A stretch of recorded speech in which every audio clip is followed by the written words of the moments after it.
The lights don't flicker. They just stop. No glow under the door. No traffic signals outside. No low buzz from the fridge. The world exhales once and forgets to inhale. Power's not just out in your apartment. It's out everywhere.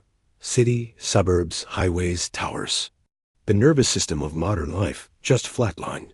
For the first 24 hours, most people think it's some glitch. A storm. A breaker. A meme. They're wrong. You've got 7 days to decide if you're going to be the person telling this story later, or the reason someone else learns what not to do. Day 1. Shock. Everyone else is refreshing a dead screen. You don't have that luxury. Rule number 1. Turn panic into motion. Electricity's gone. That quietly drags half your other comforts into the grave with it. No pumps gives water stops. No treatment plants gives what's in the pipes turns nasty. No grid gives gas stations, ATMs, elevators, all corpses. You've got a short window before the taps cough their last. Move, now. Fill everything that can hold liquid. Sinks, bathtub, buckets, cooking pots, bottles, that ugly decorative thing your aunt gave you. If it can't leak, it's now a water tank. Municipal pressure usually hangs on for a few hours. After that, the faucets are just shiny wall ornaments. From this moment forward, if you didn't just open it or collect it yourself, it gets boiled. Drinking, rinsing, brushing teeth, making soup. All of it. Water that sits in pipes goes from meh to microbiology experiment faster than you want to think about. Heat is your filter now. Rule number 2. Treat your kitchen like a war room. You're not having meals anymore. You're managing fuel. Open your fridge and freezer. That's the clock. Anything that spoils first goes to the front of the line. Meat, dairy, fresh veggies, and fruit. Cook as much as you can today. Gas stove? Still works. Charcoal grill? Even better.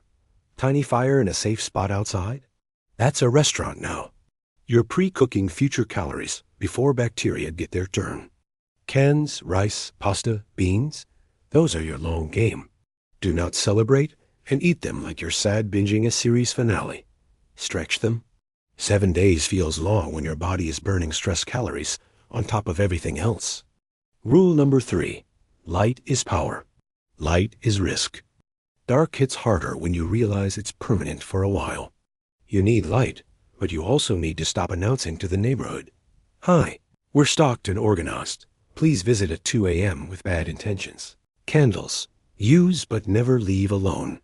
Put them in jars, on plates, away from curtains and kids. Flashlights. Every click is a withdrawal from your battery bank. Use only when needed. Headlamps.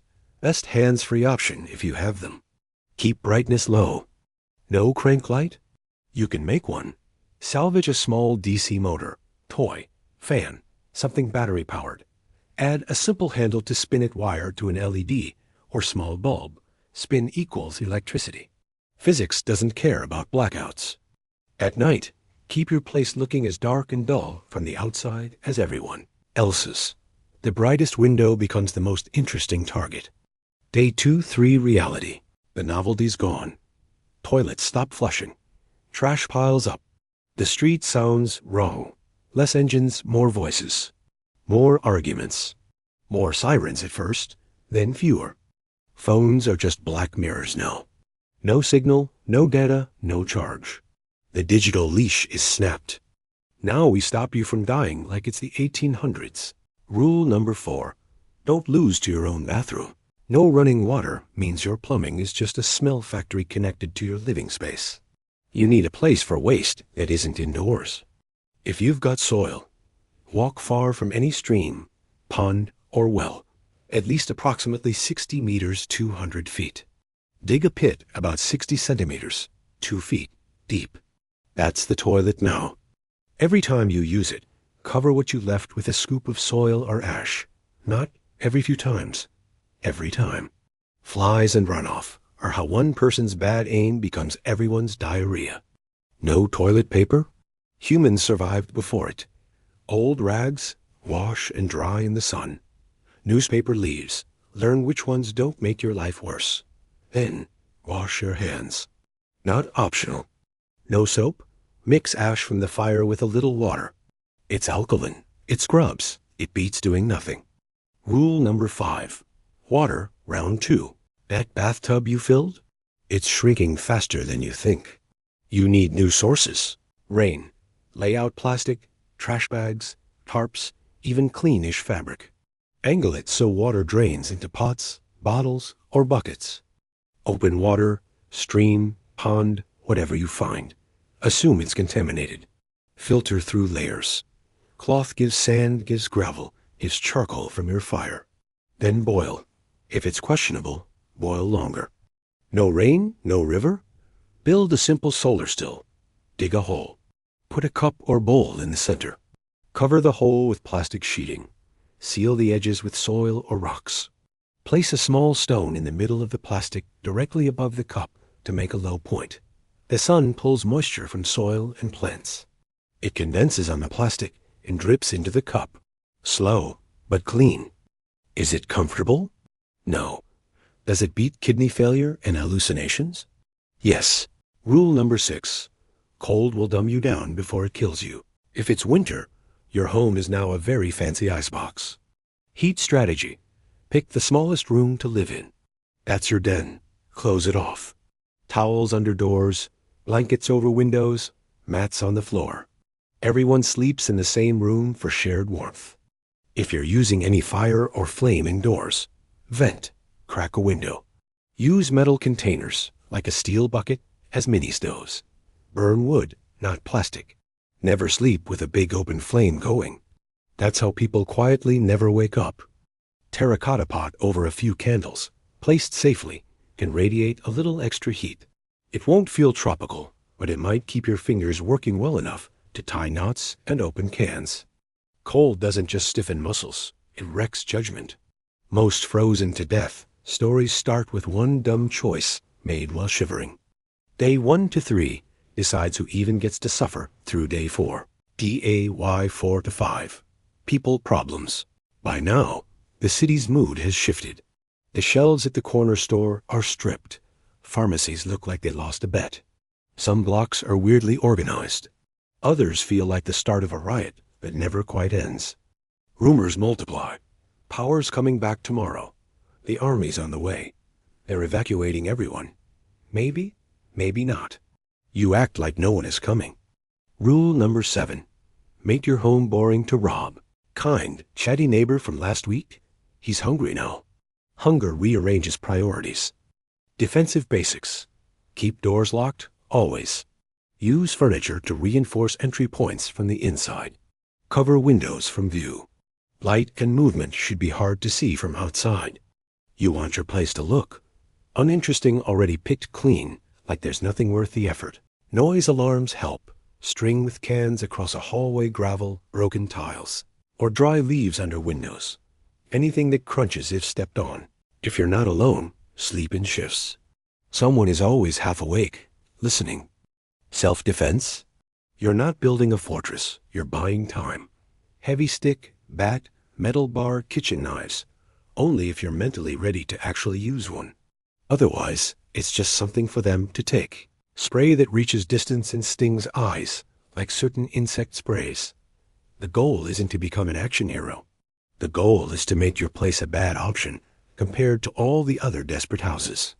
Rule number 8. Listen for the world. Your phone's a brick. The internet's a ghost. But not everything needs the grid. Radio waves don't care if the country's having a nervous breakdown. If you have a battery-powered radio, that's now a vital organ.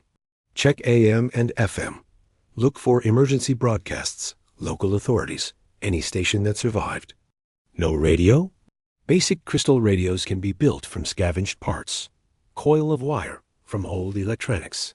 Simple diode, salvaged component. Earbud or headphone, long wire for an antenna. They don't need external power. They steal tiny amounts of energy from the broadcast itself. You won't get surround sound, but you might catch a voice saying where water trucks are, or which areas are burning, or whether this is regional or global. That kind of info is the difference between waiting in the wrong place and moving in the right direction. Rule number 9. Food, the sequel. By now, all the fresh stuff is gone. Anything that needed a fridge is either eaten or suspect. You've probably cut down to 1 to 2 real meals a day. Your body's adjusting. Less sugar, more fat-burning, more foggy thoughts. You still need calories to think, to move, to stay mean enough to live. Options. 1. Traps in small game simple wire loop tightened on a game trail. Anchored to a branch or stake, you're not hunting like a movie character. You're setting quiet, dumb, patient traps and checking them daily. Squirrels, rabbits, rats, if you're truly desperate, and cook them thoroughly. All protein. 2. Foraging, learn what's edible in your region before disaster, ideally. But now you're here, so you improvise. Common edible weeds, nuts, roots from certain marsh plants. If you're not sure something is safe, and you can't check a book or prior knowledge, don't treat your stomach like a lab trial. One bad plant can end your story. 3. Fishing hook, bent pin, line, strong thread, cord, stripped wire. Bait, worms, insects, leftover scraps. Anything coming out of questionable water. Cook thoroughly. Parasites don't care if you've had a rough week. Day 6-7 endurance. If you're here, you've already outlasted a lot of people. Some got sick early. Some picked fights they couldn't win. Some stared at the dark too long and stopped trying. You're not comfortable. You're not clean. You're not full. But you're upright. That counts. Rule number 10. Protect your mind. Bodies are tougher than people think. Brains are softer than people admit. When days blur, you need structure, even in a wrecked world. Wake at the same time. Do water, fire, food tasks in a familiar order. Assign jobs if you're in a group. Set a lights out time, even if lights is one sad candle on its last leg. Routine doesn't exist to impress anyone. It stops your thoughts from spiraling into useless loops. What if this never ends? What if I'm the only one left? What's the point? The point is simple and not poetic. Staying alive gives you options. Being dead doesn't. Rule number 11. Hope with a backbone. Hoping the power flips on any second? That's how people waste food and burn through batteries. You plan for 2 futures at once. If electricity returns soon, you're still hydrated, disease-free, and not half-frozen. You didn't get stabbed over a can of beans. You rebuild from a position of strength. If it doesn't, you've already started thinking longer than a week. You're watching for safer places, water sources, communities that aren't collapsing. You've turned the first 7 days into training, not a fluke. Keep treating water. Keep rationing food. Keep securing your space. Keep listening for broadcasts or distant generators, or any sign of organized response. Humans are annoying, fragile, stubborn animals. But we're good at one thing: taking chaos and turning it into systems. Fire from sticks, shelter from junk, tools from trash, community from strangers. You don't need optimism. You need persistence. Why you're still here. A blackout doesn't kill with darkness. It kills with no clean water gives organ failure, infections. No sanitation gives disease, dehydration from diarrhea. No warmth gives hypothermia.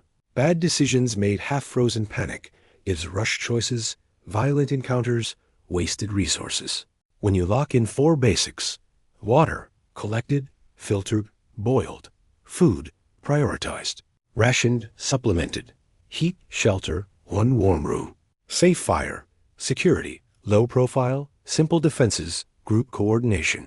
You stop being a victim of the blackout and start treating it like a horrible, complicated math problem.